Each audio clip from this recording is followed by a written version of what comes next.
Oui, oui, oui, oui. Bonsoir à tous toujours. Il ne vaudrait pas que plus. Voilà, depuis l'Europe de l'Est. C'est important, il faut qu'on en parle. Et aujourd'hui, nous allons parler de politique. C'est important. Parce qu'il y a une histoire, voilà, qui bat son plein sur les réseaux sociaux. Voilà. Une histoire qui bat son plein sur les réseaux sociaux. L'histoire de Stéphane Kipré.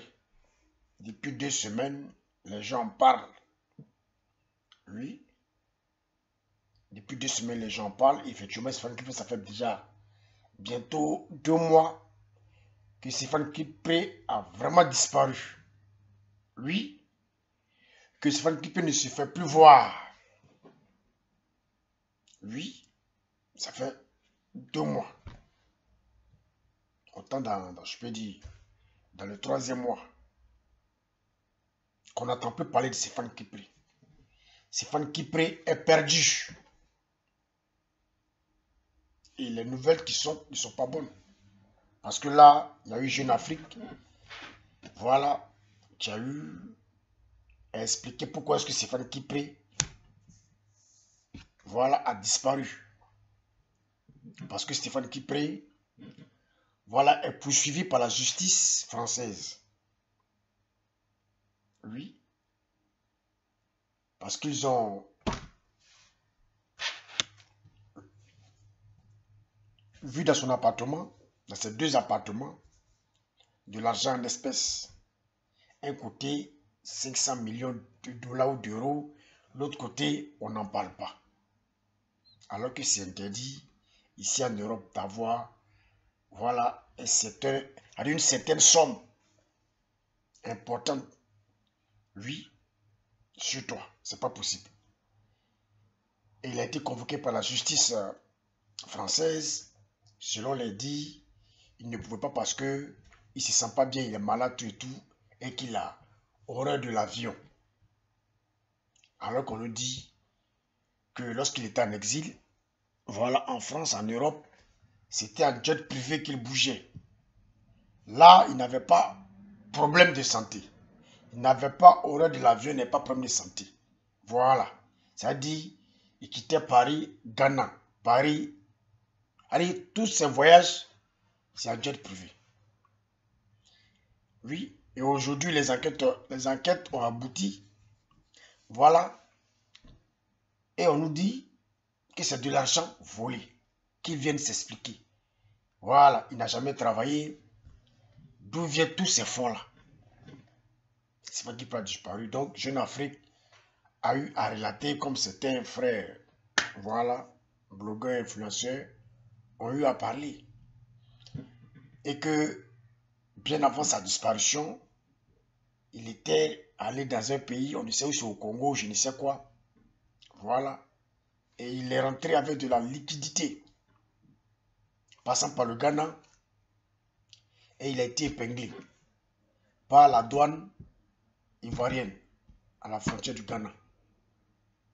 Lui, il a été enfermé, mais il a fallu l'intervention parce que les gens auraient voulu savoir d'où vient la provenance de cette somme-là. Parce que ce n'était pas des petites sommes. C'est des coupons en euros, en dollars. Et on aura appris, d'après ce que Jeune Afrique a dit, oui, qu'il a été libéré par l'intervention de la première dame. Voilà là mon problème. L'intervention de la première dame, comme quoi Nadi Bamba, oui, la maîtresse de Gbagbo, ou si vous voulez la femme de Gbagbo, ou la deuxième femme de Gbagbo, parce que on sait qu'il n'a pas encore divorcé, a appelé la première dame, Dominique, lui, qui a intervenu dans cette histoire-là, afin qu'il soit relâché. Afin qu'un bandit de grand chemin soit relâché. Et ça, c'est du banditisme. De grand chemin soit relâché. Et moi, mon problème, pourquoi est-ce que la première dame a eu à intervenir? Parce que le président Ouattara lui a toujours dit que tout est dans la main de la justice. Quand il y a un problème, il dit laissez la justice faire son travail. Mais comment se fait-il que cette fois-ci, la justice n'a pas fait son travail? Il y a un problème. Oui, il y a un problème.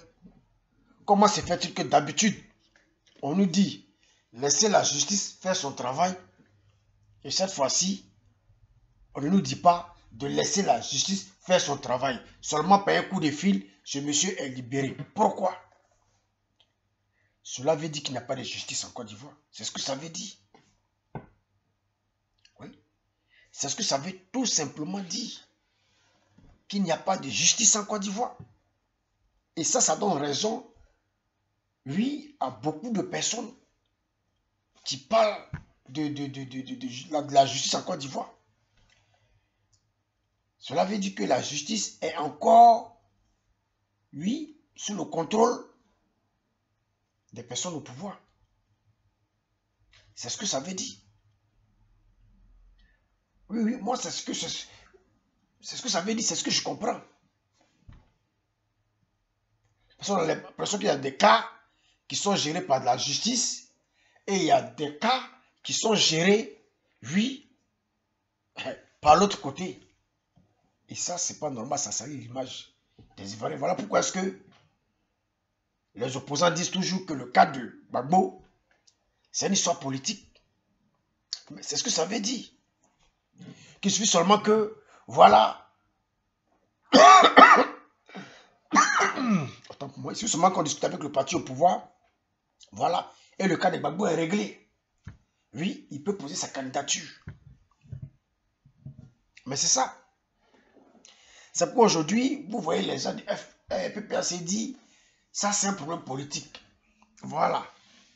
C'est un problème politique, il suffit seulement qu'il y ait un coup de fil, voilà, Gbagbo sera candidat. C'est ce que ça veut dire.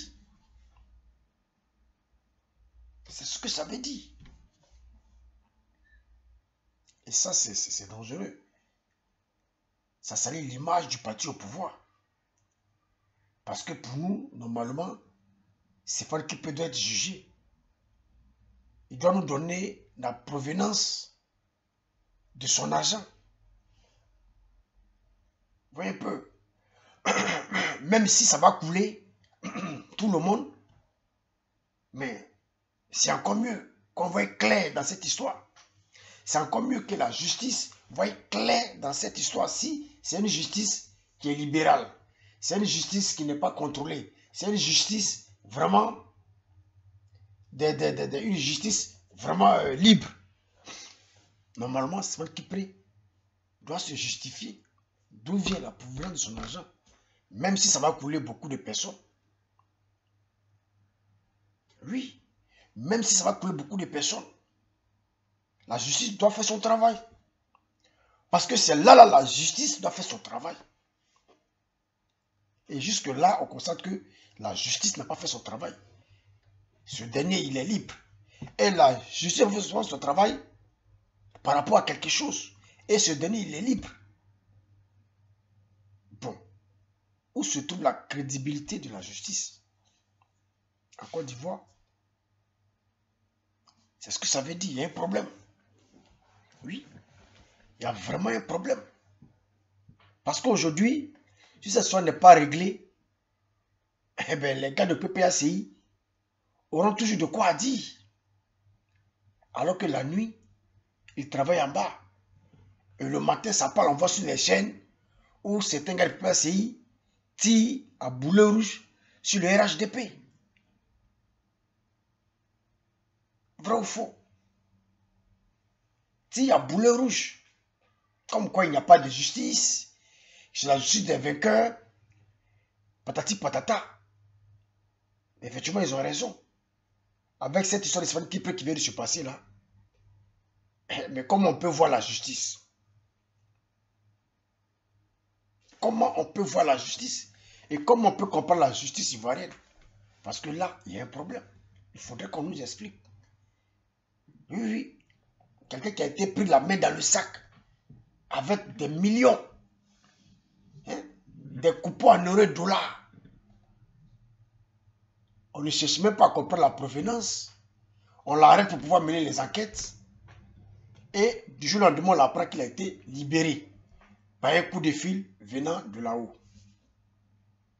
Il y a un problème. Pourtant, on a vu la justice ici arrêter des Libanais qui étaient dans du faux, des gars qui faisaient des trafics de monnaie, des blanchissements d'argent, patati patata, qui ont été arrêtés. Oui, qui ont été transférés à la Maca. D'autres qui ont été jugés. Vrai ou faux? Mais pourquoi est-ce que le cas de Stéphane Kipré, c'est à huis clos? Il y a un problème, il faudrait qu'on nous explique ça. Moi, quand je vois beaucoup d'hommes dire non, la dame est intervenue, la première dame ivoirienne est intervenue, voilà, c'est pourquoi j'ai Stéphane Kipré, voilà, et que, ouais, PDCI. Non. Moi je veux de la vérité. Moi, je suis déçu. Voilà. Et que le président Ouattara dit que non, laissons tomber pour la cohésion. Mais ça n'a rien à voir avec la cohésion. Quelqu'un a commis une bêtise, quelqu'un a commis une fraude, blanchiment d'argent, mais c'est grave. Là, c'est des choses qu'on ne tolère pas. Le monde entier ne tolère pas ça. Oui, oui, oui. C'est des choses graves. Blanchiment d'argent, ça n'a rien à voir avec, comment dirais-je, la paix dans le pays. Ça n'a rien à voir avec, comment dirais-je, la cohésion sociale. Non. Ça n'a rien, absolument rien à voir. C'est un problème délicat qui doit être réglé par la justice, pas par des coups de fil. Donc, il y a un problème. Donc, il y a un problème. Il y a un problème. Voilà, il y a un problème. Cela veut dire que la justice n'est pas libre.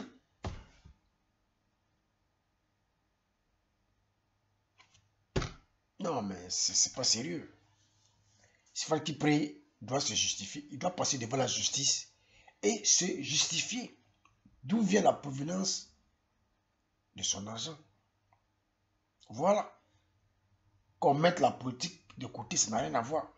Ça, c'est quelqu'un qui a pris la main dans le sac. C'est pas qu'il a été accusé, mais il a pris la main dans le sac. Donc, il faudrait qu'il se justifie. S'il y a les entreprises au Congo ou un peu pas dans le monde entier, voilà, qu'il justifie cela. Comme ça, tout le monde sait, ok, on le libère. Voilà. Mais s'il n'en est rien de cela, eh bien, qu'il réponde devant la justice. Donc, que les gens arrêtent de dire non, la première dame a appelé, il a été libéré, voilà, donc le PPACI. Mais c'est tout ça qui fait que le PPACI a toujours de quoi dire. Parce qu'ils savent que même s'ils déconnent, oui, dans le noir, ça va se gérer. Et c'est pas sérieux. Et ça fait qu'aujourd'hui, le PPACI a toujours de quoi dire. Quand nous regardons sur les plateaux de débat et tout, vous voyez les dits du gars du PPACI.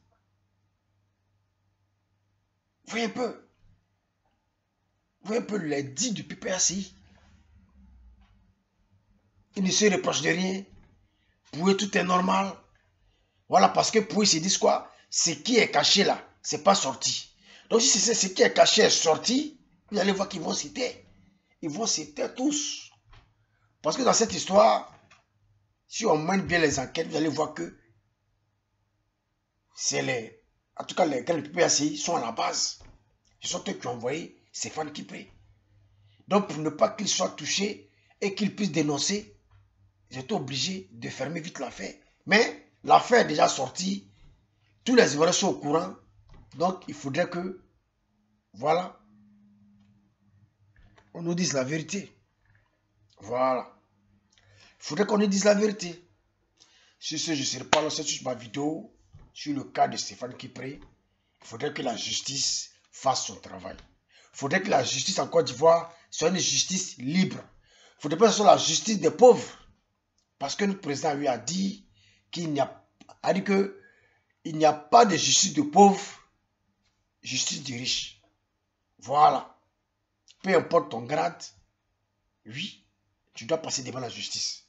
Récemment, on aura appris qu'Adama Bitogo, oui, a été arrêté. Voilà, qu'il doit passer devant la justice. Donc ça veut dire que tout le monde doit passer devant la justice.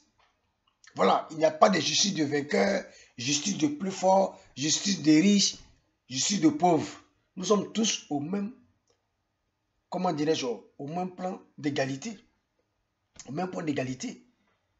Voilà. Donc, si voilà, je pense que, voilà, l'État laissera la justice faire son travail. Quel que soit le coup de fil de la première dame, coup de fil du président. En tout cas, je pense que cette affaire-là, tous les Ivoiriens ont les yeux dessus. On doit aller jusqu'au bout. La justice doit faire son travail. Si ce, l'Ivoirien pas que du paquet plus depuis l'Europe de l'Est. Ciao, ciao.